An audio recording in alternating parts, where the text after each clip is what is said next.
Hello everyone, welcome back to Lakshya academy. आप सभी का स्वागत है हमारे इस चैनल पे जिसका नाम है लक्ष्य एकेडमी। हमारे प्लेटफॉर्म पे जिसका नाम है लक्ष्य एकेडमी। यहाँ पे हम कॉमर्स का क्रैश कोर्स कर रहे हैं। आप सभी जानते हैं 100 डेज चैलेंज है, डे 31 और हमारा यूनिट चल रहा है 3। ओके, इसमें एक और थ्योरी क्लास है आपकी, क्योंकि कॉन्सेप्ट्स कुछ ज्यादा थे, इसमें समझाने वाली चीजें ज्यादा थी, इसलिए इसमें थोड़े क्लासेस ज्यादा लगे। एक और थ्योरी क्लास है, उसके बाद 2 मॉक टेस्ट है। ओके, एक ओवरऑल और एक छोटा मॉक टेस्ट जो टॉपिक वाइज हम कर रहे हैं, है ना। चलिए, जो भी स्टूडेंट फर्स्ट टाइम इस चैनल पे आए हैं, डिस्क्रिप्शन बॉक्स में लिंक दी गई है, वहां पे जाके आप हमसे कनेक्ट हो जाएंगे, लक्ष्य एकेडमी की टीम से कनेक्ट हो जाएंगे, ठीक है। और जिन भी स्टूडेंट्स को कॉम्प्रिहेंसिव स्टडी करनी है ना, कॉम्प्रिहेंसिव पूरा एकदम स्टार्टिंग से पूरा प्रिपरेशन करना है, टाइम आपको ज्यादा मिल चुका है। अगर डिटेल में पूरा स्टडी करना चाहते हैं, ईच एंड एवरी कॉन्सेप्ट जो आपके ग्रेजुएशन और मास्टर्स में छूट गए हैं, उन सबको अगर पॉलिश करना चाहते हैं, सीखना चाहते हैं, तो आप हमारा कॉमर्स का कॉम्प्रिहेंसिव बैच ले सकते हैं, जो कि डेडिकेटेड है आपका दिसंबर 2024 में जो नेट के एग्जाम्स होने वाले उनके लिए। ओके, यहाँ पे आपको डिस्काउंट 22% का है, वो भी कंटिन्यू भी रहेगा, बिकॉज आपकी डेट्स एग्जाम की एक्सटेंड हो गई हैं। तो सो दैट हम भी चाहते हैं कि हमसे ज्यादा से ज्यादा स्टूडेंट्स कनेक्ट हो, है ना। चलिए, तो ये सारी थी आपकी क्लास से रिलेटेड बातें। अब हम आते हैं अपने टॉपिक पे। देखिए, आज हम करने वाले हैं, कल हमने किया है कॉस्ट ऑफ थ्योरी, है ना। हमने देखा कि कॉस्ट ऑफ थ्योरी में हमने देखा कि कितने टाइप के हमारे पास कॉस्ट होते हैं, कैसा उनका कर्व बनता है, वो कर्व वैसे क्यों बनते हैं, ये सारी चीजें हमने देखी हैं, ठीक है। आज हम देखेंगे मार्केट स्ट्रक्चर इकोनॉमिक्स में। अब देखिए, अब हमारा क्या है, हमने प्रोडक्शन कर लिया, हमने कॉस्ट एनालिसिस कर लिया, हमने सब कुछ कर लिया। अब जो ये प्रोडक्ट हम फाइनली बना के, जो हमारे पास प्रोडक्ट रेडी हुआ है ना, जिसका कॉस्ट एनालिसिस किया, demand analysis, utility analysis, production analysis, सब कुछ किया हमने। अब उस प्रोडक्ट को हमको कहाँ लेके आना है, मार्केट में लेके आना है ना। मार्केट में लाने के लिए और उसको सेल ऑफ करने के लिए तो हमने ये सारा काम किया, डिमांड पता किया, यूटिलिटी पता की, कॉस्ट, प्रोडक्शन, सारी चीजें हमने देखी है। अब इसी चीज को, ये जो गुड्स एंड सर्विसेज जो हमने बनाई है, उसको अब हम क्या करेंगे, पर्टिकुलर मार्केट्स में सेल करेंगे। तो इस प्रोडक्ट को हम मार्केट में सेल ऑफ करेंगे। तो अब हमारे पास देखिए, इकोनॉमिक पॉइंट ऑफ व्यू से, है ना, और सेलर्स के पॉइंट ऑफ व्यू से हम मार्केट को कुछ ब्रॉड कैटेगरीज में डिवाइड करते हैं। जैसे कि अगर देखें तो हमारे पास कितने टाइप के मार्केट स्ट्रक्चर हैं, 4 मेन मार्केट स्ट्रक्चर है, ठीक है। इनको जानने से पहले कि देख लीजिए कि मार्केट होता क्या है। मार्केट पर्टिकुलरली हम क्या जानते हैं कि मार्केट एक हमारा प्लेस होता है ना। It is a place where the buyers and sellers meet to transact, ठीक ना। मतलब किसी भी ट्रांजेक्शन के लिए, बाइंग, सेलिंग, इन सब चीजों के लिए क्या है, बायर और सेलर जो एक प्लेटफॉर्म पे आते हैं, उसको हम मार्केट बोलते हैं। लेकिन सिर्फ ये मार्केट सिर्फ एक प्लेस नहीं होता आपका, है ना, it is a mechanism also. ये एक विधि भी है, एक प्रक्रिया भी है, उस तौर पे भी हम जानते हैं, ठीक है। तो यहाँ पे जिस मार्केट स्ट्रक्चर की जो हमारा बेस होगा मार्केट को समझने का, वो क्या होगा, degree of competition for products and number of producers and services। कितना कंपटीशन है मार्केट में, कितने कॉम्पिटिटर्स हैं, कितने आपके प्रोड्यूसर्स हैं, क्या क्या सर्विसेज हैं, इन सब बेसिस पे जब हम मार्केट को डिवाइड करते हैं ना, तो वो हमारा क्या है, वो हमारा मार्केट स्ट्रक्चर बन जाता है इन बिजनेस इकोनॉमिक्स, ठीक है। बिजनेस इकोनॉमिक्स में हम इन सब बेसिस के बेसिस पे हम क्या करते हैं, मार्केट को डिवाइड करते हैं। तो देखिए, सबसे पहले हमारा क्या है, नंबर 1 परफेक्ट कंपटीशन, फिर monopolistic competition, then oligopoly and monopoly.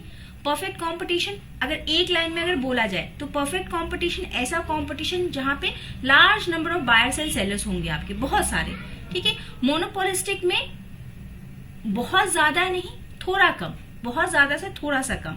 Then oligopoly में आपका नंबर्स ऑफ सेलर्स जो हैं वो लिमिट हो जाएंगे 3 to 5 में, ओके।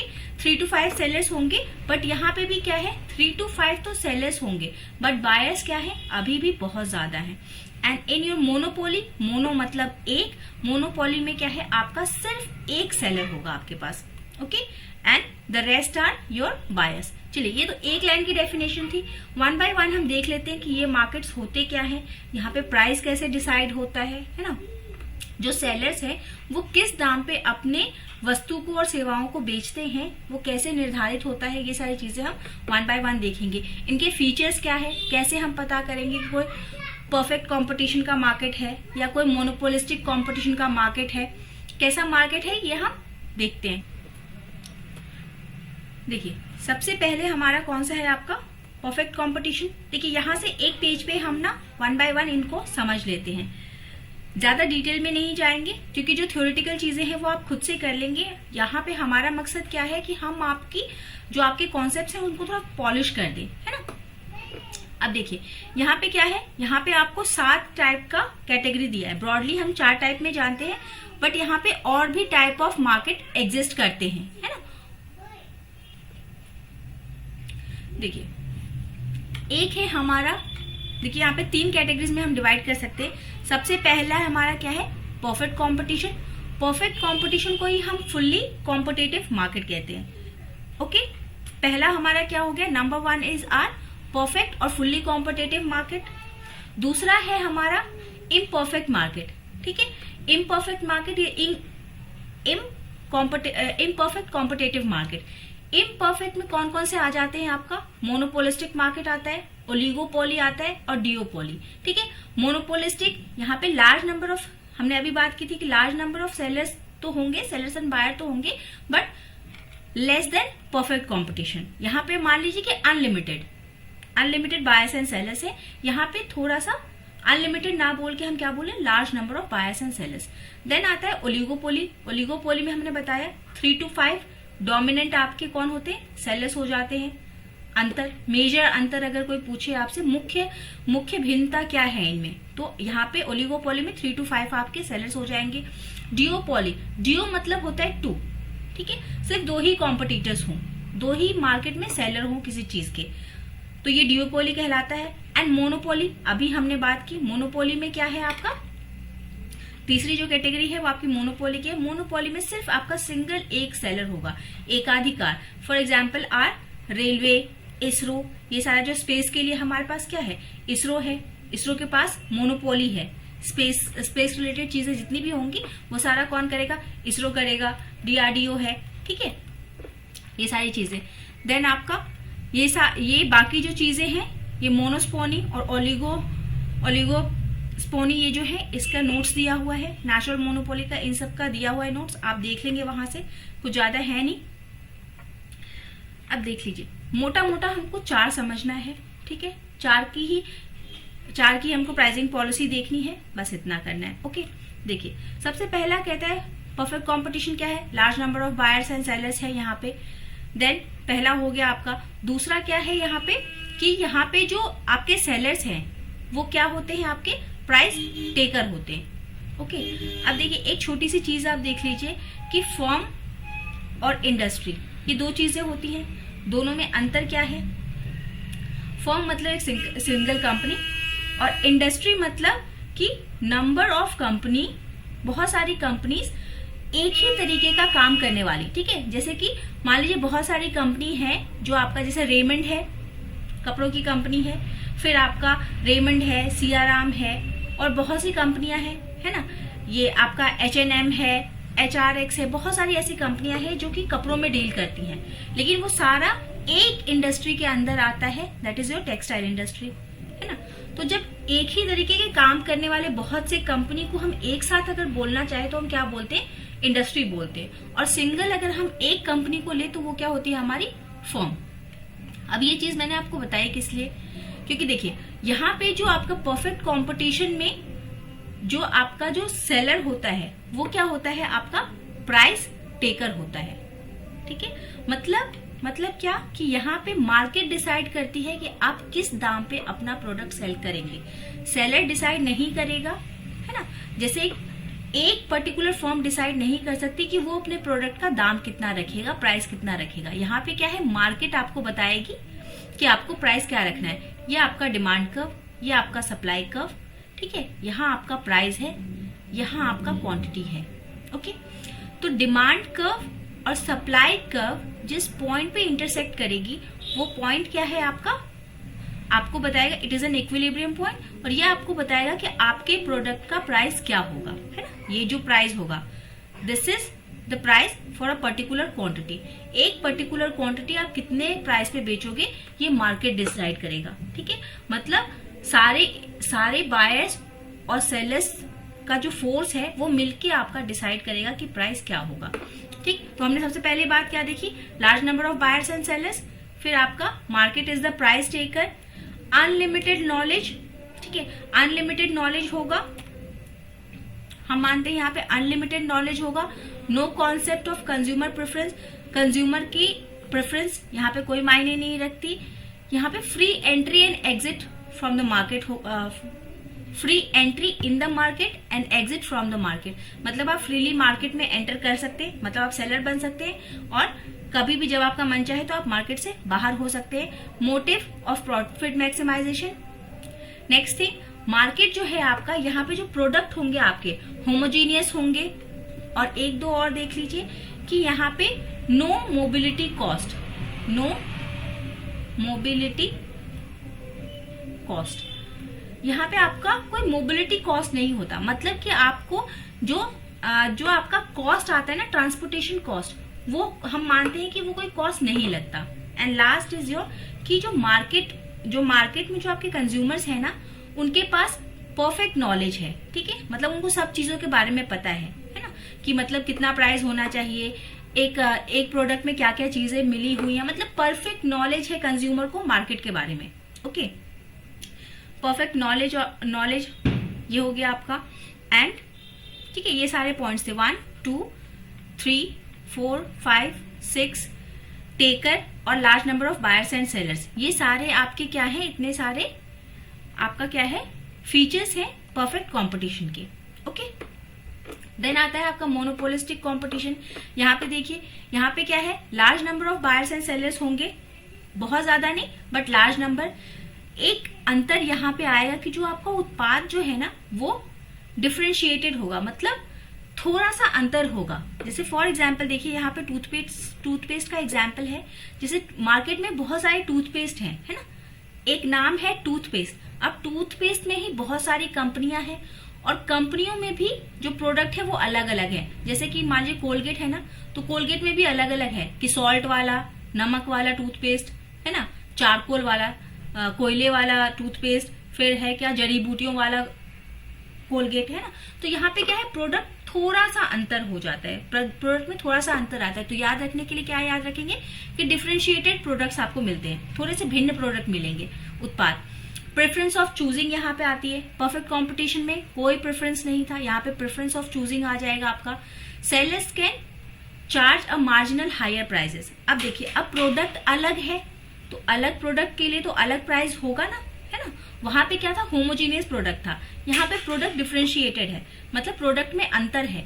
तो यहाँ पे अंतर की वजह से जो सेलर है वो क्या करेगा, अब कम ज्यादा पैसे वो सेट कर सकता है, थोड़ा सा वो सेटर की तरफ बना है। अभी भी वो प्राइस बनाने वाला नहीं बना है, अभी भी वो प्राइस टेकर है, बट वो कुछ एक्सटेंड तक क्या है, प्राइस सेट कर सकता है। अगर उसका प्रोडक्ट अच्छा है तो वो ज्यादा पैसे चार्ज करेगा, ठीक है। ये सारे आपके हो गए मोनोपोलिस्टिक का। ओलिगोपोली में देख लेंगे आप, 3 से 5 आपके डोमिनेंट फर्म होंगे। यहाँ पे अब लिमिट हो रही है, यहाँ पे एंट्री पे प्रतिबंध लगेगा, है ना। देखिए, बैरियर्स टू एंट्री होगा, अभी कोई भी आके सेलर नहीं बन सकता है डायरेक्टली। यहाँ पे consumers become the price taker. अब यहाँ पे देखिए, पहले उधर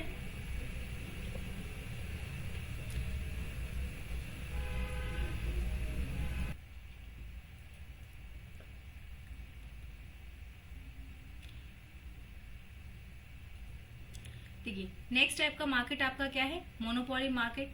सभी जानते हैं इसके बारे में। मोनोपोली में क्या है आपका, कि जो आपका सेलर है वो सिर्फ एक होगा। अभी हमने बात की, इजरो का हमने एग्जाम्पल लिया, ठीक है। They can set the price. अब ये सिर्फ एक ही प्लेयर है, एक ही सेलर है, तो इनकी जो मर्जी होगी वो ये मार्केट में प्राइस को सेट करेंगे, ठीक है।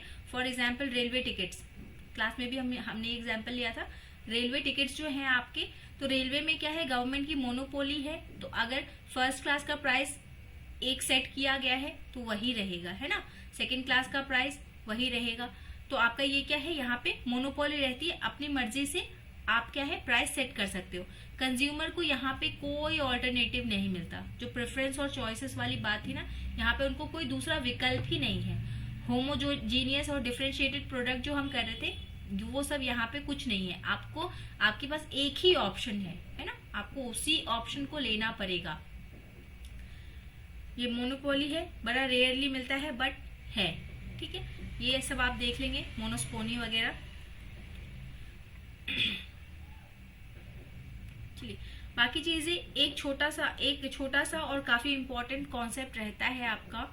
देखिए प्योर कंपटीशन हमने देख लिया है। प्योर कंपटीशन क्या होता है? परफेक्ट कंपटीशन में देखिए 2-3 चीजें देख ही लीजिए यहाँ से। परफेक्ट कंपटीशन क्या है आपका? परफेक्ट कंपटीशन में आपका प्राइस कैसे डिसाइड होता है?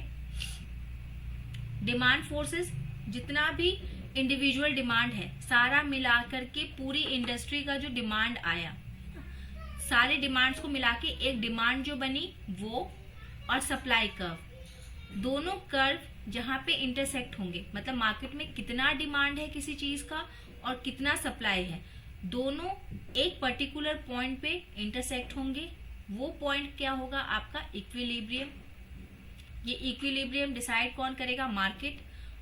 और यहाँ जो एक प्राइस होगा, जो एक प्राइस यहाँ पे आई, वही आपका प्राइस जो है, वही प्राइस पे क्या है कंज्यूमर प्रोडक्ट्स को लेंगे। हमने यहाँ पे कहा था ना परफेक्ट कंपटीशन में कि परफेक्ट कंपटीशन में सेलर क्या है? Price taker. तो यही जो इक्विलिब्रियम प्राइस है, इसी को वो क्या करेंगे? टेक करेंगे।